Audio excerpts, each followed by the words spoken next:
মাদক ব্যবসায়ী ও জুয়ারের স্থান দিনাজপুরের কোথাও হবে না, বললেন দিনাজপুর জেলা এসপি মারুফাত হোসাইন।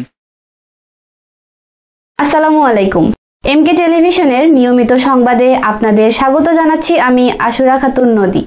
শুরুতেই শুনলেন সংবাদ শিরোনাম, এখন ডেস্ক থেকে বিস্তারিত। মাদক ব্যবসায়ী ও মাদক সেবীদের জায়গা দিনাজপুরের কোথাও হবে না। বিরামপুর থানা পুলিশ আয়োজিত ওপেন হাউস ডে অনুষ্ঠানে প্রধান অতিথির বক্তব্যে তিনি এমন হুঁশিয়ারি ব্যক্ত করেন দিনাজপুরের এসপি মারুফাত হোসাইন। তিনি আরও বলেন, ইফটিজিং ও কিশোর গ্যাং দমনে কঠোর হতে হবে, তবেই কার্যত বাল্যবিয়ে রোধ হবে। তিনি অভিভাবকদের সচেতনতার ওপর তাগিদ দেন।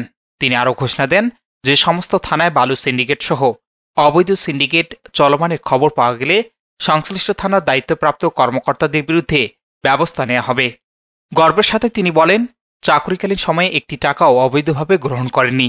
তার অধীনস্থ কেউ যদি এমন দুঃসাহস দেখান, তাহলে তাদেরকেও দিনাজপুর পুলিশ বিভাগ থেকে বিতাড়িত করা হবে। জনগণের উদ্দেশ্যে তিনি আহ্বান জানান, ভালো পুলিশিং বাস্তবায়নে আপনারাও সহযোগী হবেন।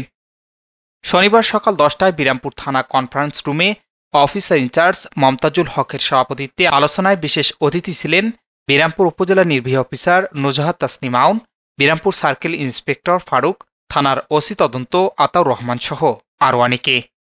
মুক্ত আলোচনায় বক্তব্য রাখেন বাংলাদেশ জামাতি ইসলামী মজলিসের শুরা সদস্য আনোয়ারুল ইসলাম, বিরামপুর উপজেলা বিএনপির সভাপতি মিয়া শফিকুল আলম মামুন, জামাতি ইসলামী বাংলাদেশের বিরামপুর উপজেলা আমির হাফিজুল ইসলাম, পৌর বিএনপির সাধারণ সম্পাদক রেজাউল করিম রেজু, উপজেলা যুবদলের সদস্য সচিব অ্যাডভোকেট মিয়া শিরন আলম সহ বিভিন্ন প্রিন্ট ও ইলেকট্রনিক মিডিয়ার সাংবাদিক সহ আরও অনেকে।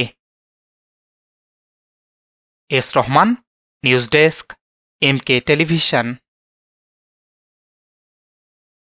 শেষ করছি এমকে টেলিভিশনের নিয়মিত সংবাদ। এতক্ষণ সাথে থাকার জন্য সবাইকে অসংখ্য ধন্যবাদ।